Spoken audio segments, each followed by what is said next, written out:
She seemed to be making for the roof. But on the top floor, we finally caught up with her. Crane, please, please. That ape, get him out of here. I'll do anything. You treated me like an animal, Cecily. And now an animal shall treat you as you deserve. Choke you to death.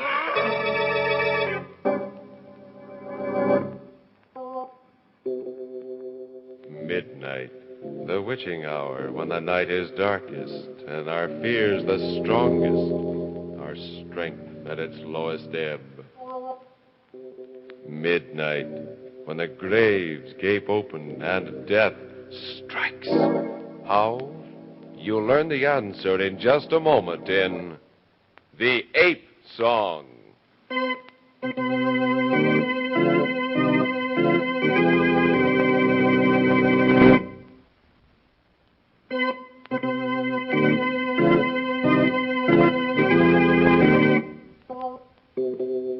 And now, Murder at Midnight.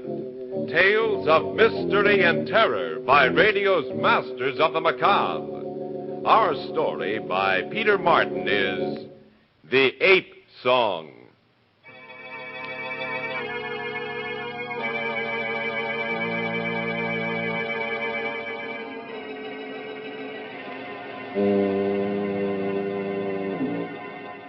Night and fog shroud a nondescript freighter just in from Africa and now unloading its cargo in New York Harbor. Down in the ship's deepest hold stands Crane Folliot, the famous big game hunter. Before him is an iron cage containing his latest conquest, a restless thing of panic and hysteria and insensate passions, a huge ape. Quiet. Don't be afraid. I'm not going to kill you, hurt you. I've killed too much already. And besides, I need you to live, need your help. Now, that's better. Yes, my friend, you shall live to save me from death. A death in life. I'll be taking them off in a minute. Huh? Oh, good. Lucky thing we were able to get a hold of another truck. Why the university forgot to send their truck is beyond me. Still, I don't think keeping the animal in my cellar overnight will harm him or anybody. Nah. Look at him shake, though. He's scared. Well, not scared exactly. That's because, like all apes taken from their natural habitat, he imagines he's in the presence of death. Death? Yes. What's he doing now? Opening and closing his mouth as if he were trying to sing or something. How did you know? No. Know what? Oh, I'm sorry. No, you wouldn't know. They can sing, though. Yeah? They do. But only when they're in the presence of death.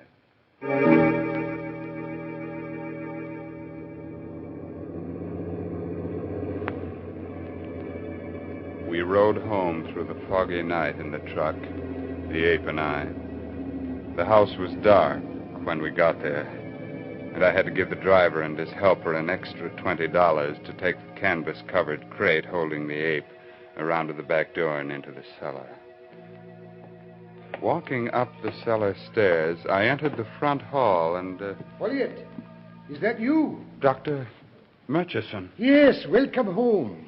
What are you doing here? Your wife was just going out when I came here, but she let me in, and I've been waiting for you. Waiting for me? Yes. I was about to go myself when I heard a noise downstairs. Oh, I suppose you want to know where the ape is. Well, he's downstairs in the cellar. I see. Folliot, why did you bring the ape here rather than to my laboratory?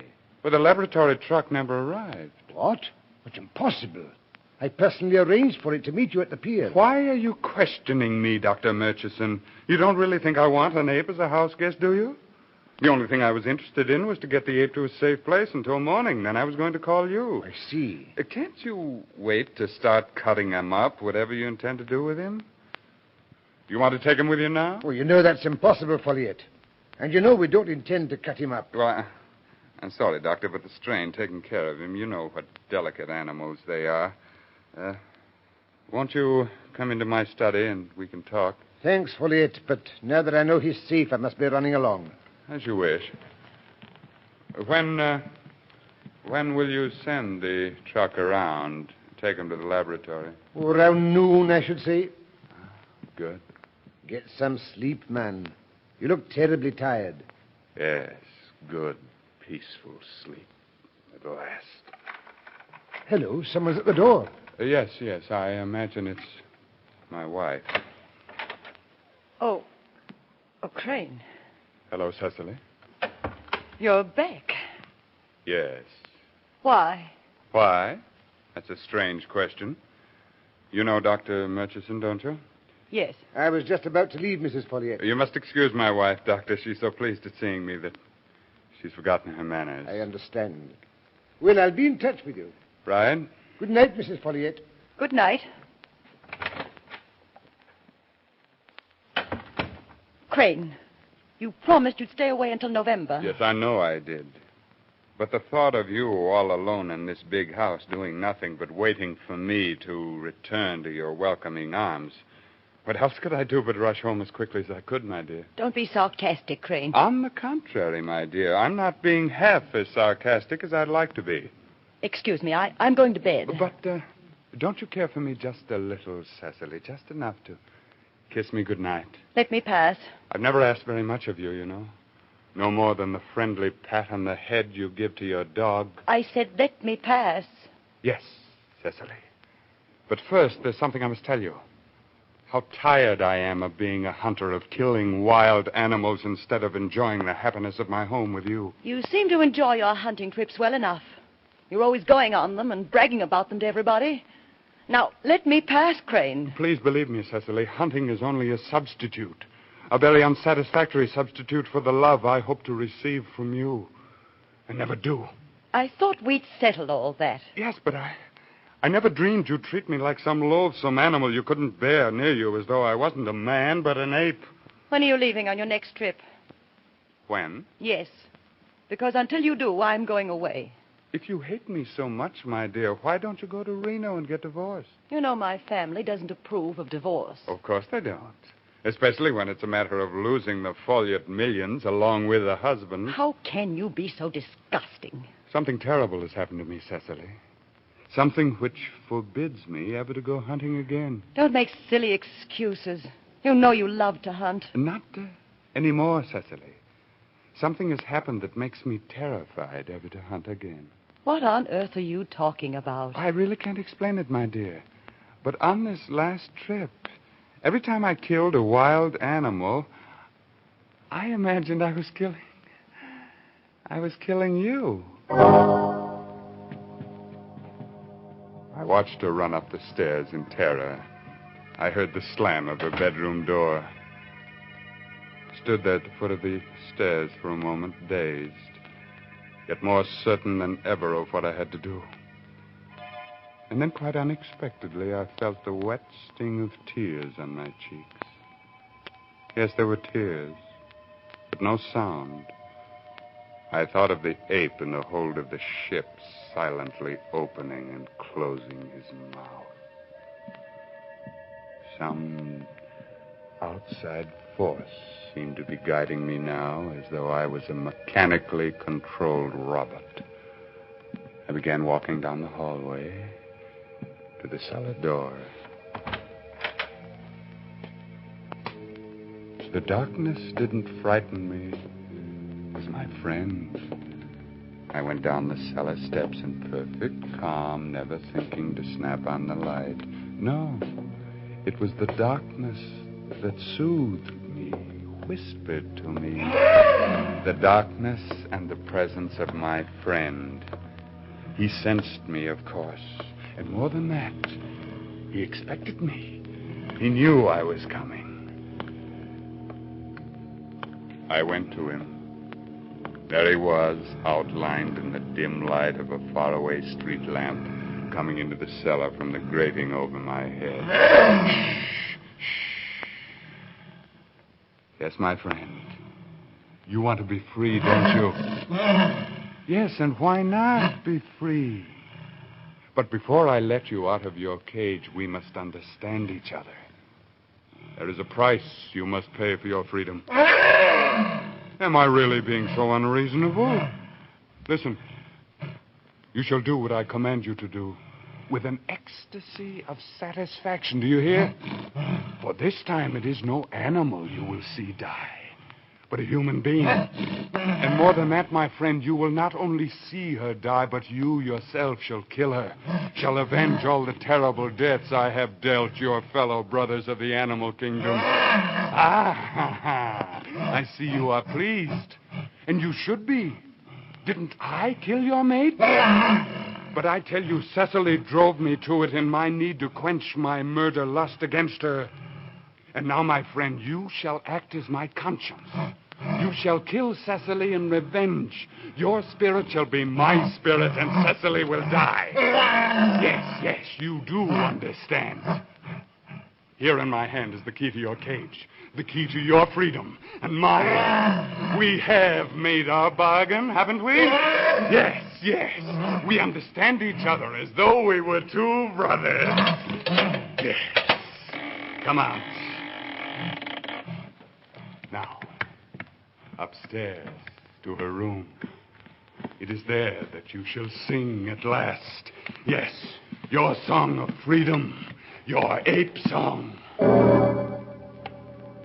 And so man and ape start for the room of their victim.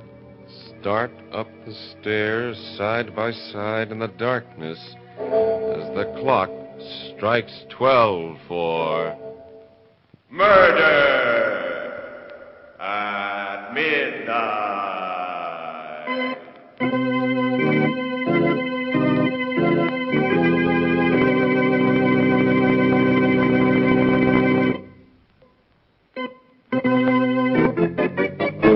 And now back to Murder at Midnight and the Ape Song. Crane Folliot and his ape continue up the steps to Cecily's room. We went up the cellar stairs together. And it didn't seem strange when the ape took my hand as though wishing me to guide him. And then for a moment I was afraid of trouble. The ape became fascinated with the heavy carpeting in the hallway, patting it with his hand as an infant plays with sand. But finally I got him to stand up and come with me. We made hardly any sound as we climbed the main staircase leading to her room. Who is it? What is it, my dear? What's the matter? Oh, something in the room. I hear it. I see its eyes. But that's fantastic, my dear. There it is. Crane, what are you doing to me? I see nothing. I hear nothing. Crane, let go of my arm. In a moment, but won't you kiss me, please? You're going to kill me. Oh, no, not I. Come, aren't you going to kiss me just once, as you used to in the old days? All right. Yes, anything. But let me go. Good. Now, let me hold you in my arms. Oh, Cecily, I need you so. Why have I lost you? Why did you forsake me, Cecily? Go!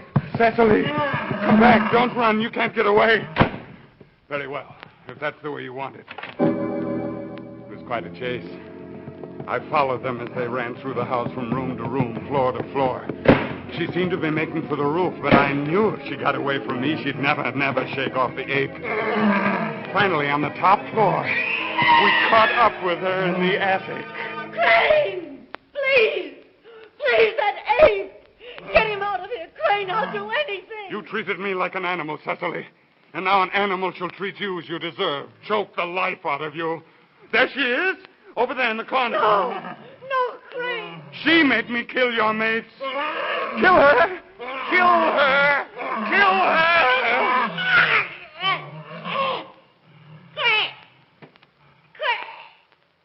Goodbye, Cecily.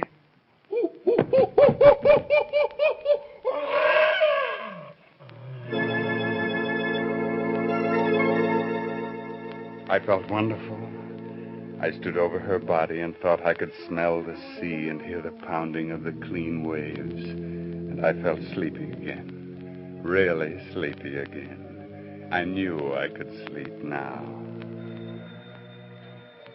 I don't know how long I stood there or how long the doorbell was ringing. Until I remembered that it wasn't I that had killed her, but the ape. I was safe.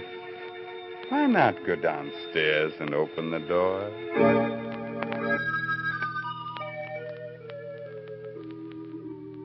Couldn't get a taxi, and I wanted to see the ape first thing in the morning anyway, so I thought I'd come back to that comfortable sofa of yours. Dr. Murchison, the ape has escaped. Escaped? Yes, he jumped out of a window into a tree after killing my wife. Folliot, what are you saying? Yes, right after you left. The first I knew of it was when she screamed. I ran upstairs to her room, but... Queer. What was that? I merely said it was queer. I can't tell you how sorry I am, Folliot, for you. Sorry. For me? Shouldn't I be? In a way. Yes, it's lucky you did come back. We'll have to organize a search for the ape, of course. Call the police. Yes. I am sorry for you, Folliot. Terribly sorry. The days that followed were the happiest of my life. At the inquest, the coroner's verdict was death by accidental strangulation. The ape could not be found, and the official opinion was that he drowned in the river, his body carried out to sea. Everything had worked out perfectly until I began to become aware of something strange and frightening and horrible. All this was happening to me one day on the street. You dropped a coin, sir. Oh, thanks, that dime. I have it. Did you hurt your finger? Here, let me pick it up for you. Thank you. My thumb.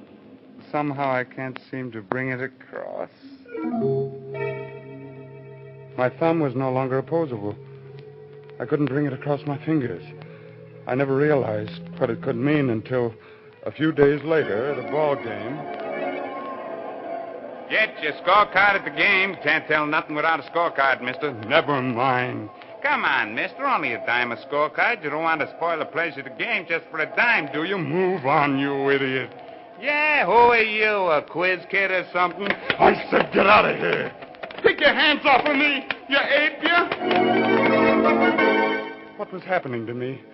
I could hardly force myself to think about it, but I had to, especially after what happened at my club. I say there, Folliot, old man. Have a seat in the chat. Thank you, Sam, but I've got to be going. Yes, of course. I see. You see what? Lumbago, eh? Can't straighten up your back. Going to a doctor, eh? You think it would help, do you? I don't know. But you certainly can't spend the rest of your life bending over like that, with your hands hanging halfway to your knees. A half hour later, I was in Murchison's office. Now, you must take it easy, Folliot. We all have our off days, you know. You've got to help me, Dr. Murchison. You don't know what I'm going through. I wonder. You do look rather... I can't stand wearing shoes anymore. They torture me. And I can't straighten my back up. Have you ever had rheumatism? Any severe back injury? Rheumatism? You sit there talking like that when I've caught myself making sounds like an ape? Don't you realize what's happening? That's what I'm becoming, an ape. You're a psychiatrist, aren't you? Well, do something. You've got to do something. Quit your whimpering and listen. I can help you, but only if you cooperate. I'll do anything. Admit you arranged for your wife's murder. What? With the ape's help. Everything points to it, Folliot. Bringing the ape to your house, your strange behavior before and after I left. And now the transference. I don't know what you're talking about. It's quite simple. Arranging for the ape to strangle your wife put you legally in the clear. But you can't strangle your guilt. You can only suppress it. And unconsciously in your guilt, you have taken on the actual characteristics of the ape. If you say that again, I'll kill you. Killing me would only prove your guilt twice over. Be sensible, Folliot. Trust me. I've taken extensive note on your case. You've taken notes? Yes, because I knew that some sort of reaction would set in. Folliot, no! Keep away from me! No! You're going to turn me over to the police. You're against me, too. Everyone's against me, trying to hunt me down, but you won't get me. You won't. Please stop!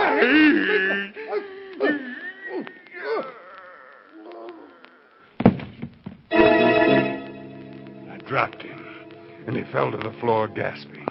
And then I tore open the door and ran. I didn't know where I was going, what I was going to do next. I only knew I had to hide. I found an abandoned house, hid in the cellar, and there in the darkness, it all became clear. Ape. The ape who had killed Cecily. I was the ape. That meant he was Crane Folliot, and that meant... Yes. I had to find him somehow. Kill him for killing Cecily. And that way become my old self again. Ape, where could I go? Where would I hide if I were he? Where there is green, yes, and trees and rocks. Ape, yes, in the park.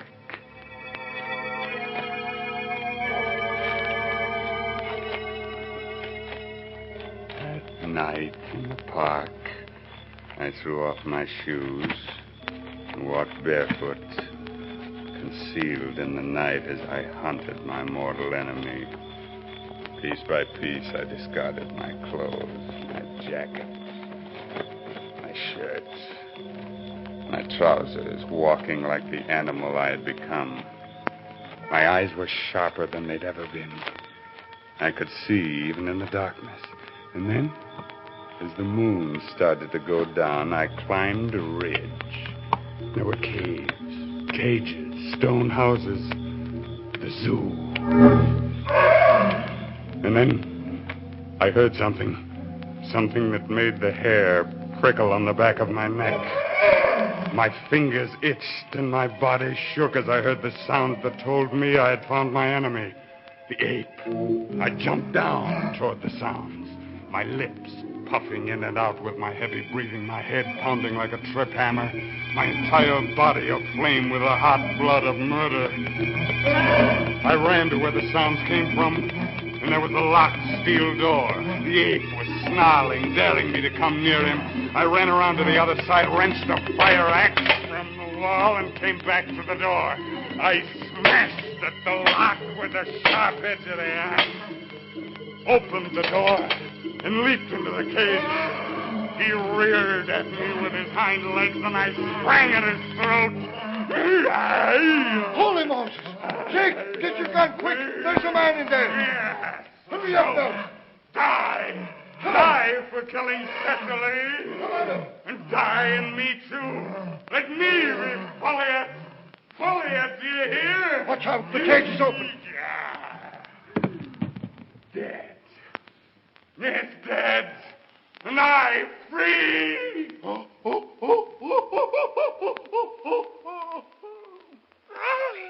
There he is, Jake. Let him have it.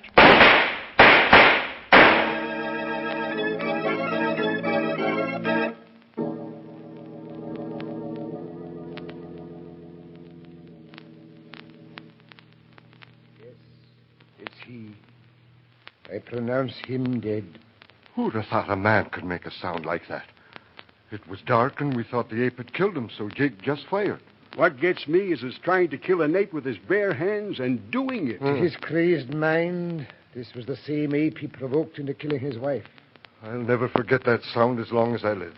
Never. The complete transference into ape. Yet he could have been saved. Look at them lying on the ground. Too bad we couldn't have gotten here a minute sooner. Sure left an easy trail, dropping his shoes and clothes after him piece by piece. Ape and man on the ground, side by side. It ain't pretty. His toes turned in, puffs of hair from the ape's throat still clutched between his fingers, his teeth biting into his lower lip.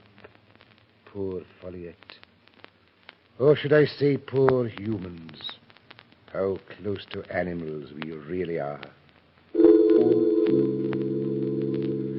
Two bodies lying side by side in the darkness, with no one to say which was the victim.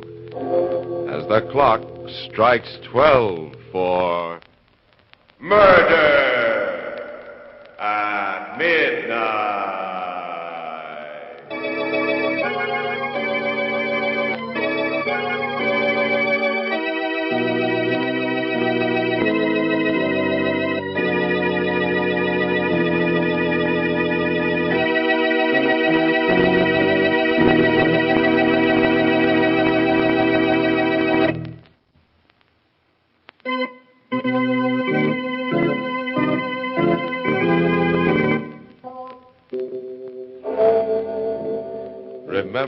be with us again when death pads through the night with glowing eyes and the clocks strike 12 for Murder at Midnight.